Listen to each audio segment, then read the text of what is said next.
About a month before its launch, the RTX 4070 Ti is getting a lot of attention, and not a positive kind Nvidia would like. I can't remember the last time a graphics card has been this controversial from the very moment on it was announced. The question is, will the 4070 Ti be as bad as everyone seems to expect, or could it turn out to be a decent next-gen GPU? To answer this question, we will take a look at all the known facts about the 4070 Ti and the AD104 chip powering it, compare it to previous GPUs, its bigger brother the RTX 4080, and of course, the competition from AMD.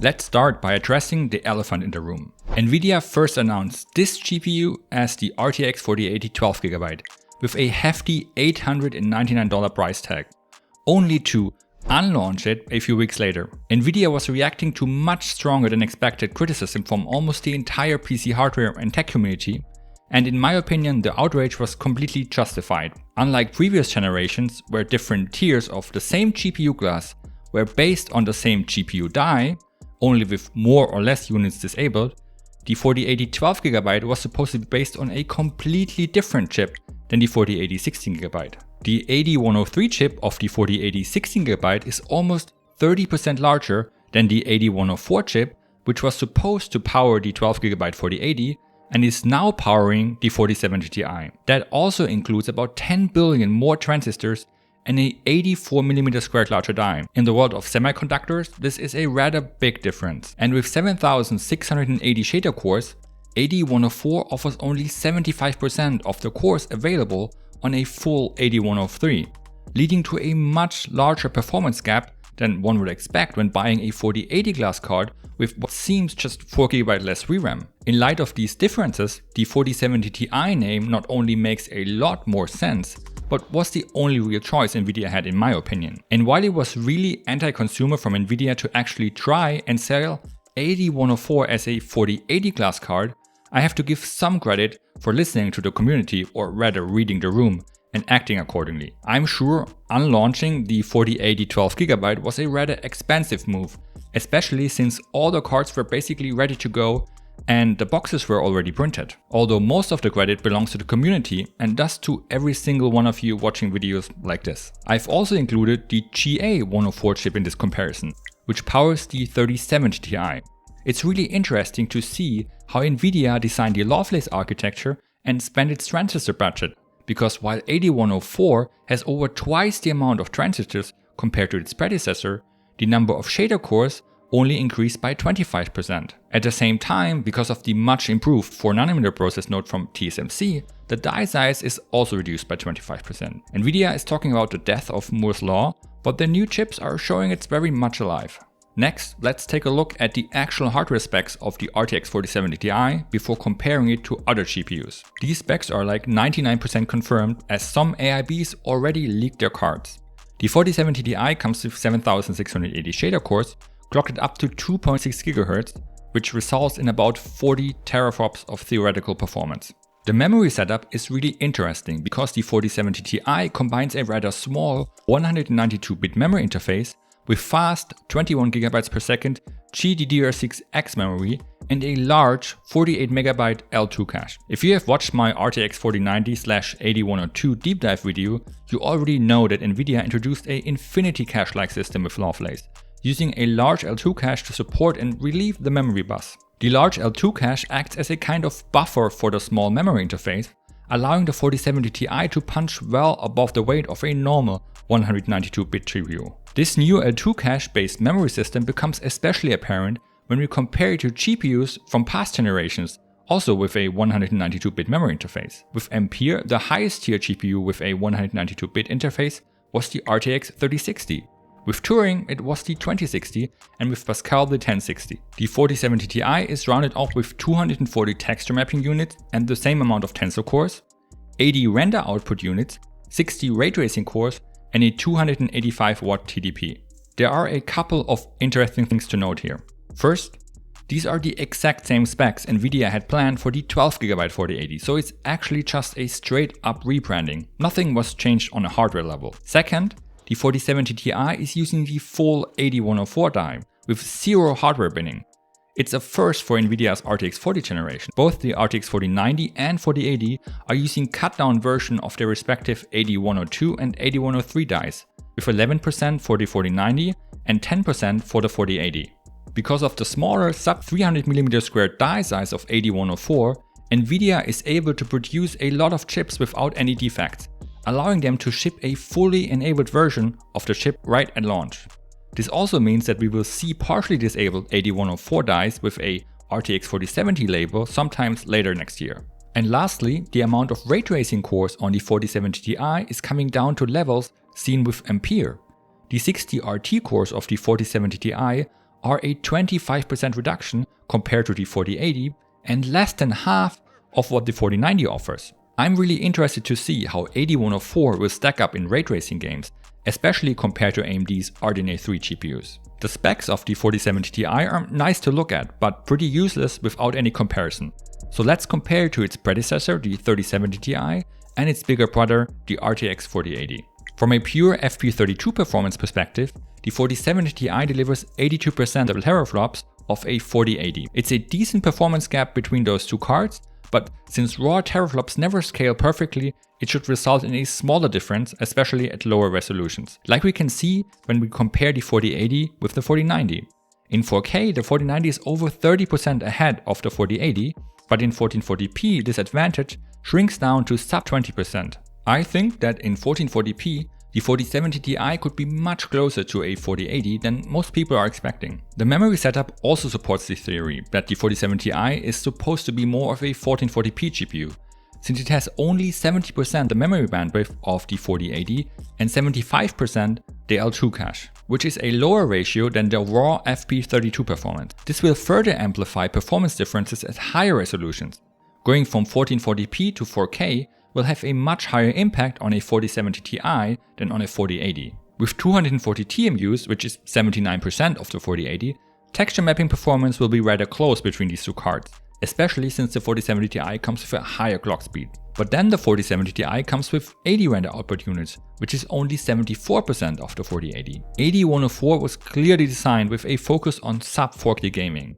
Not that the GPU won't perform well in 4K, but looking at the specs we can see Nvidia's priorities for the 4070 Ti, and memory bandwidth was clearly not high on the list. The 4070 Ti has a lower memory bandwidth and less render output units than even the 3070 Ti, though the larger L2 cache will more than compensate for the bandwidth difference. Based on these specs, here are my performance estimates. The 4070 Ti will most likely be on par or even beat the 3090 Ti.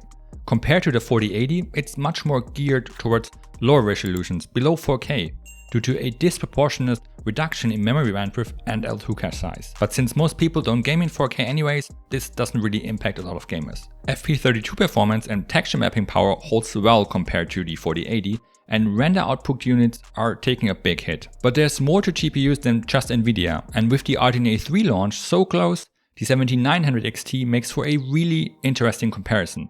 Especially since it's launching with an MSRP of $899, the same price Nvidia targeted when AD104 was still called 4080 12GB. And here things get a bit dicey for Nvidia, because at least on paper, you're getting a lot more with the 7900 XT. Now, it's important to remember that comparing teraflops across different architectures isn't a good idea. I've talked about it in more detail in my 7900 XTX Performance Explained video. But with almost 30% more FP32 performance, the 7900 XT should have a comfortable lead over the 4070 Ti, at least in raster limited game. In ray tracing, the 4070 Ti should have an advantage, but it might be smaller than you expect, since it has 25% less ray tracing cores than the 4080. Comparing the other specs clearly shows that Navi 31 is AMD's flagship GPU, while AD104 is a third-tier chip from Nvidia. The 4070 Ti loses in every other aspect, and if I'm frank, it loses pretty hard. The 7900 XT has 20GB of VRAM on a wide 320-bit interface, which results in 800GB per second of bandwidth. And on top of that, it has 80MB of fast infinity cache. If we compare that to the 504GB per second bandwidth and 48MB cache of the 4070 Ti, it becomes clear why I previously talked about the 1440p focus. In 4K, the 7900 XT should be able to increase its lead over the 4070 Ti. And if you are thinking about gaming in 4K, The choice seems clear just by looking at the hardware specs. I know benchmarks aren't out yet, and I hope I don't have to make a sad apology video in the future, but just by looking at these specs, I'm pretty confident about my predictions. We will have independent RDNA 3 benchmarks really soon, and while the 4070 Ti isn't released yet, the comparison with the 4080 will show a clear direction. Same with texture mapping and render output units. The 7900 XT just packs a lot more punch here. It even has 2.4 times the ROPS, and TDP wise, both GPUs are pretty close. I don't want to repeat myself, but specs wise, the 4070 Ti is a much weaker GPU than the 7900 XT. But the hardware specs are only one side of the coin, and the comparison gets even more spicy when we look at the actual silicon and hardware costs. As we just saw on paper, the 7900 XT is a lot beefier than the 4070 Ti, and this directly translates into the production costs. On this slide, I'm comparing AD104 with Navi 31XL. That's the version used for the 7900 XT with one less memory cache die than the XTX. Not only does the Navi 31XL configuration have a lot more transistors than AD104, it also results in a much larger die size. The Navi 31 GCD alone is already bigger than AD104, but then we have to add 5 37mm² MCDs on top. And while these small chiplets are not expensive at all, and the advanced fan-out packaging is also rather cheap for what it does, it's immediately clear that the 7900 XT has a much higher silicon budget than a 4070 Ti. On top of that, we have a more complicated PCB design due to the wider 320-bit memory interface, and 8GB more VRAM aren't cheap either. And don't be fooled by the G6X memory on the 4070 Ti. 2 years ago, GDDR6X might have been more expensive, but today the price is very comparable to normal GDDR6 modules. This is the moment where I want to initiate a discussion about the MSRP of the 4070 Ti. When Nvidia was still calling it 4080 12GB, they had a $899 MSRP in mind, the same price the 7900 XT is launching at. And just by looking at the bill of materials, it's crystal clear that a 7900 XT costs a lot more to produce than a 4070 Ti. Navi 31 is AMD's high-end chip. It's designed for 4K gaming with a large VRAM, lots of bandwidth and a big infinity cache. And while the chiplet design does make it cheaper to build compared to the huge AD102 chip in a 4090, and it might even compete well against the production cost of AD103 in a 4080, AD104 is clearly much cheaper to produce. AD104 is a mid-range chip.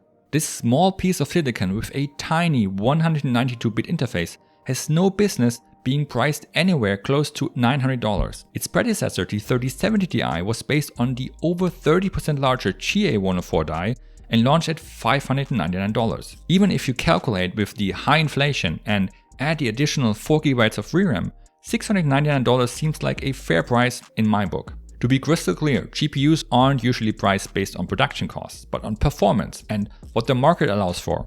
If the 4070 Ti will compete well with a 7900 XT, there is no reason for Nvidia to not price it competitively. But over these past months, Nvidia has repeatedly stated how GPU prices won't come down, how production costs has skyrocketed, and that Moore's law is truly dead. Ada Lovelace has some pretty huge GPUs in play, especially AD102 is an actual monster of a chip. But that's not the case for AD104. I just can't stand it when a company claims that high production costs are the driving force behind increasing GPU prices, when a card like the 4070 Ti is based on a small and inexpensive chip like AD104. Everything about the 4070 Ti screams pure mid-range graphics cards. Trying to brand it as an 80-class card and selling it at close to $1,000 is just an insult to gamers in my opinion. And AMD isn't a saint either. The 7900 XTX might be priced okay as a $1,000 flagship, but the XT at $900 is also priced too high in my opinion. I think the mining craze followed by the chip shortage spoiled both Nvidia and AMD, and now they don't want to let go of those sweet margins. So where do I think the 4070 Ti will land MSRP wise? Of course, there's always the possibility that the 4070 Ti will not only stick to the exact same hardware specs as the 4080 12GB, but also keep the same $899 MSRP. I wouldn't disregard that idea at all. I still think Nvidia will lower the MSRP to at least $799 for a couple of different reasons. First, they just had a community outrage when they tried to sell it as an 80-class card. Renaming it and then demanding the same amount of money will no doubt cause another, probably even larger outrage. Nvidia's marketing department isn't dumb, they will do everything to avoid another shitstorm. Secondly, the 4080 isn't selling well at all. Cards are sitting in stock, it's not a desirable GPU. Not because it's a bad product, but because of the price. If you have the money, a 4080 is an amazing card to game on. But if you care about price performance, it's not even remotely a good buy. At $900, the 4070 Ti would offer a equally bad price to performance ratio. I'd guess there are even less gamers willing to drop that much money on a 70 class card. The third point is the competition. I think the 7900 XT will outperform the 4070 Ti by a non-trivial margin, especially in 4K. Even if AD104 wins in ray tracing, it's hard to ask the same price for an overall slower product with less impressive specs. And fourth, Nvidia can create good margins even at lower price points. I'm pretty sure that at $650, Nvidia would still make good money on a 4070 Ti. There's no reason to not try and sell more products if you're still achieving good margins. In the end, my conclusion is similar to my thoughts on most current GPUs. It's an amazing chip, but the asking price is most likely way too high. We have had generations with very little performance uplift, and we had generations with heat and power consumption issues. We had generations that just plain sucked. Ada Lovelace is not one of these generations. The combination of a focused architecture combined with a huge improvement in process technology allowed Nvidia to design some amazing GPUs. AD102 is an actual monster, offering a huge generational leap and true high refresh rate 4K gaming for the first time. AD103 still offers great performance and even better efficiency in a much smaller and more affordable chip, and AD104 has all the markings of an amazing mid-range GPU. It is sub 300mm squared and thus affordable in production. The small memory interface allows for a less complex PCB design, and with 12GB of VRAM it offers the sweet spot for a new GPU in 2023, if only the pricing would reflect that. I guess there's still a chance that Nvidia will sell the 4070 Ti at a more sensible price point, but again my current guess is around $800. There are also first rumors about a RTX 4070 going around.